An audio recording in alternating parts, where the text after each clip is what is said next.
conference celebration. And the theme of this year's celebration is Tourism and Digital Transformation. The travel and tourism industry has been a consistent early adopter of new technologies and platforms. And travel is where the largest consumer trends and tech trends first meet, and much of it is in play already or currently being tested. Think about connected rooms, butler service by voice recognition, facial recognition, or wearables where one can book, shop, or explore options and engage in commercial activities through a wearable. Think about cruise ships or amusement parks, which have already implemented such technologies. With digital technology poised to transform just about every aspect of the travel experience, what are the steps that we are taking to transform our tourism industry in the face of this rapidly evolving digital environment? And how far along are we as tourism destination in the process of transformation and integration of these multiple digital tools into our strategy? Aruba's tourism industry, as a mature product, finds itself at a critical stage in its product life cycle. This demands even more attention than ever before, particularly considering this era of digitization, or as it is being referred to, Fourth Industrial Revolution, or Uberization. Over the past 2 years, we finalized 4 important trajectories as the Aruba Tourism Authority. These, in essence, are our guiding principles, helping us best cope with the present and preparing us for the future. One of these endeavors has been the development of our multi-annual corporate strategy covering the period of 2018 up to 2021. But not only did we focus on this period, but we also defined our aspiration towards 2025, along with strategies and interventions that are needed both today and tomorrow. And 3 key themes have been identified as being a critical part of our aspiration towards 2025. And these are value innovation, leadership, and sustainability. Value innovation to ensure tourism's substantial economic benefits by growing the value of the visitor economy at a faster pace than volume, and drive innovation to enhance attractiveness and competitiveness of the destination. Sustainability, promoting controlled growth in ways that will contribute to our community's economic, social, and environmental well-being, with a balance between the needs of the visitors, the community, and the industry. And leadership, by strengthening the capabilities of the Aruba Tourism Authority as a forward-thinking tourism authority that leads Aruba's tourism development and serves as a valuable resource for all stakeholders. Aruba's tourism industry has benefited from significant and continued investments over the years. However, as a mature product, destination development, and as part of that, niche development, require extra attention and innovation.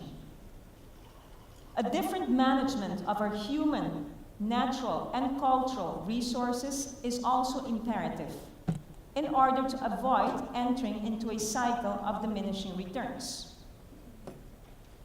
As part of the Destination Development Plan, Kumira pa Futuro, which we finalized in 2017, we made a commitment with stakeholders to conduct a carrying capacity study. A study which focuses on determining the balance between economic opportunities and growth, environmental integrity, and the quality of life of residents. As is evident based on the recently conducted carrying capacity study, A tourism product with a lifespan of over 60 years does leave a significant mark behind, both positive and negative. Yes, we have built a successful and a leading tourism industry, but on the other hand, several of its resources have been overstretched beyond sustainable levels. I believe most of us will agree that Aruba's tourism development approach to the future cannot be based upon its past success, as it will simply not guarantee similar results. Imperative in the immediate future is the consistent implementation of a tourism growth model based on high value, low impact, with benefits, again, for the community, the visitors, and the destination. Not only because of constraints and challenges on island, but also in light of a rapidly moving external environment impacted by, amongst other, digital advances. Not applying the right tourism growth model will adversely impact the course of our future and our lives. The creation of increased returns through tourism can take different shapes or forms. And to illustrate the importance of applying the right tourism growth model, let's talk about two extremes, referring to these as a volume-driven tourism growth model and a high-value, low-impact tourism growth model, respectively. So in the case of a volume-driven tourism growth scenario, let's say hypothetically that the number of stayover visitor arrivals increases by 7.5% on an annual basis over a period of 4 years. This will result in an increase in nominal GDP of 1.3% per year. Whilst we might see a positive economic growth, we must also stand still and take into account the cost of such development for Aruba. And in the case of high-value, low-impact tourism scenario, let's say we apply a 1% increase in stayover visitor arrivals per year over a course of 4 years. This will result, and this based, by the way, on high-quality products being added to our inventory, this will result in an increase of nominal GDP of 3% per year during the course of those 4 years. So not only will this result in higher GDP growth, but the cost of such development will also be less. The high-value, low-impact tourism growth model and the respective development of our overall tourism product is to go hand in hand with the addition of new high-end boutique lifestyle accommodations and experiences. We must also think of ways to stimulate increased investments in current accommodations through, for instance, new incentive programs. The high-value, low-impact tourism growth model is to be based on limited and high-value growth. Mind you, it does allow for growth in volume at a limited pace and of high quality. This as opposed to zero growth in volume. After all, we depend on tourism and need to keep the engine running. And the betterment of our quality of life is to be pursued through a balanced economic, social, and environmental development. But in this regard also, it is critical to also acknowledge that even tourism, yes, has its limits. So there is certainly room for growth. However, pursuing economic diversification for the island is therefore also critical. We have to make smart and tough choices and decisions, not only on what not to and what to attract in terms of accommodations, but also on what niches to stimulate and which ones not to pursue. In that regard, we recently conducted a niche roadmap study, which takes into account findings of the carrying capacity study and how to best increase the economic value of tourism through niche development, which will drive high-value visitor markets, drive entrepreneurship and innovation, create opportunities for local SMEs, as well as new hospitality jobs.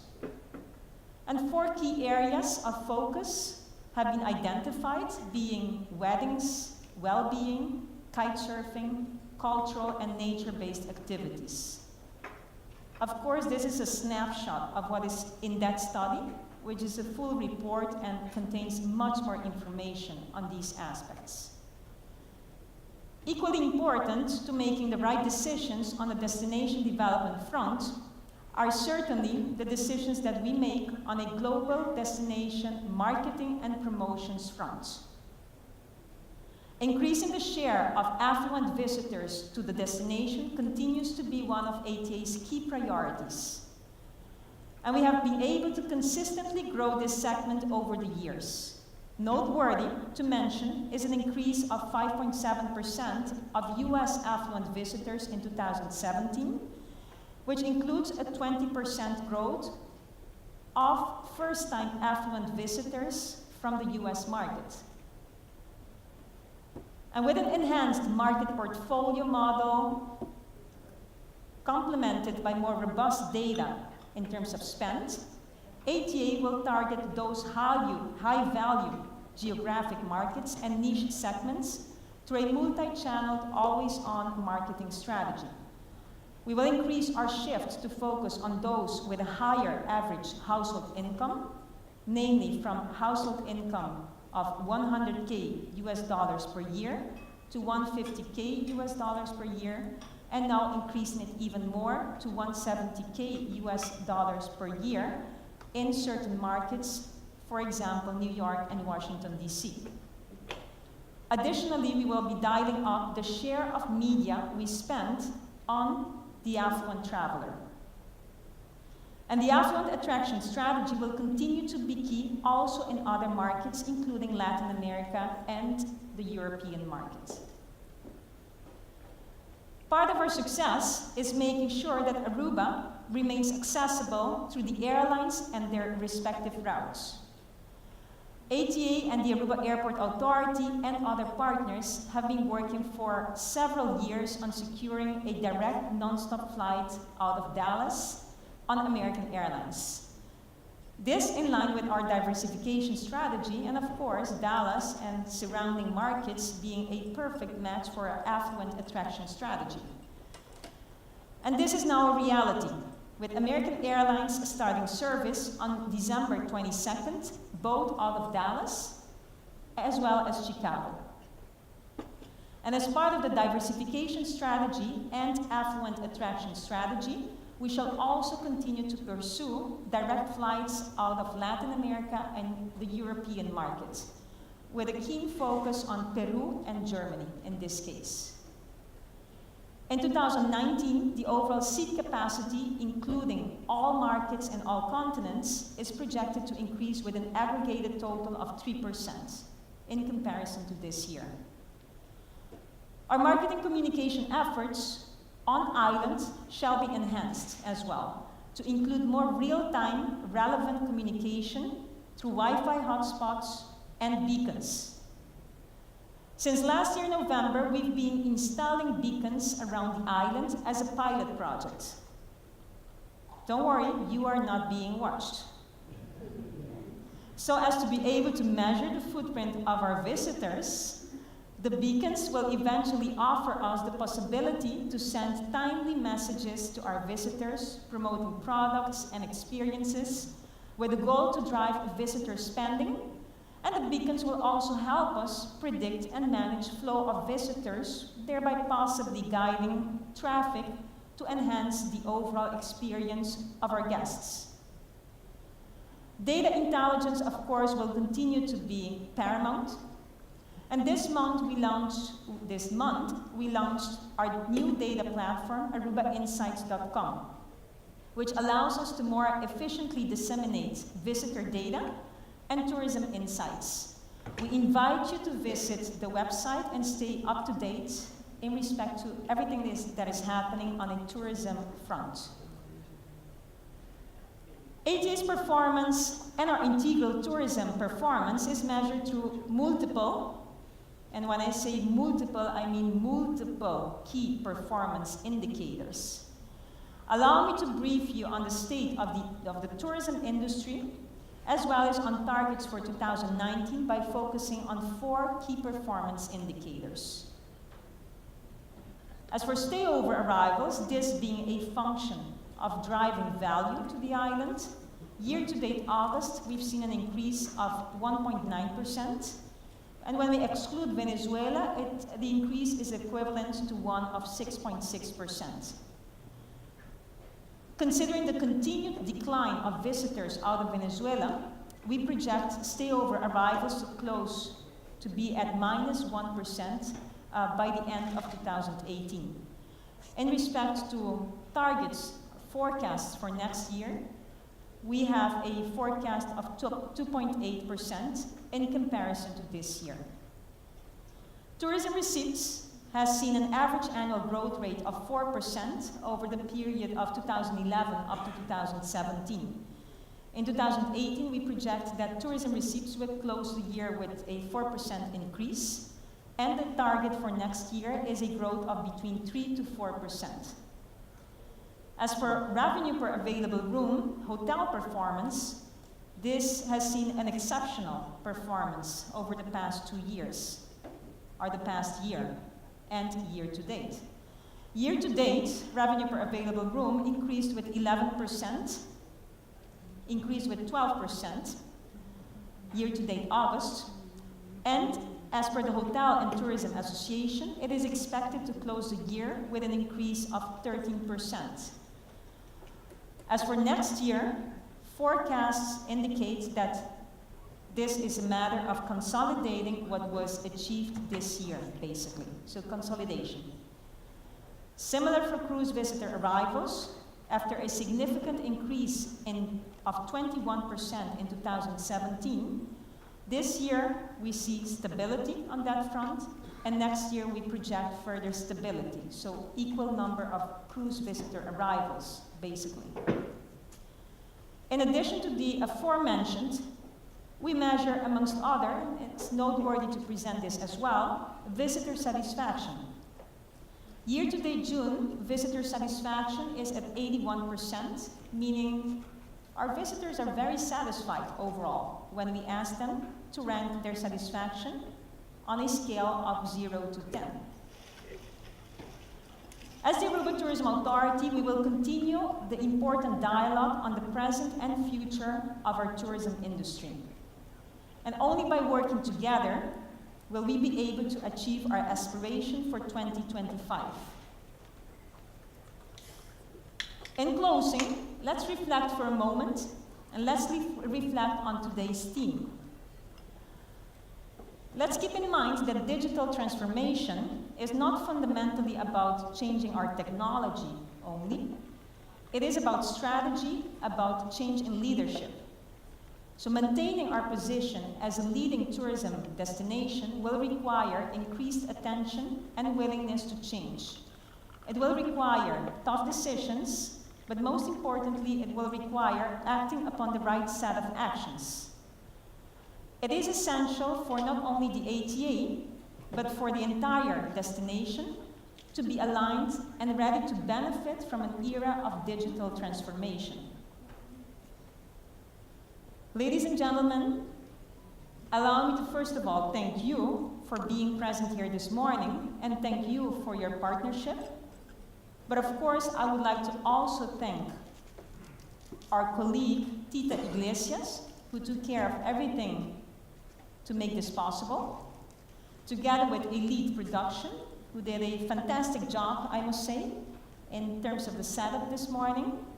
And, of course, on this year's World Tourism Day, I would like to thank those that make everything that is accomplished by the A.T.A on a day-by-day basis, year-over-year basis. I would like to thank them as well. So we have our on-island team present here this morning, Masha Danki, And we have our team, of course, in the different markets who are currently either working or watching this conference via live streaming technology. But in any case, thank you I certainly want to thank them for their dedication and commitment in making sure that we can continue to make magic happen, basically. It is, after all, a team effort.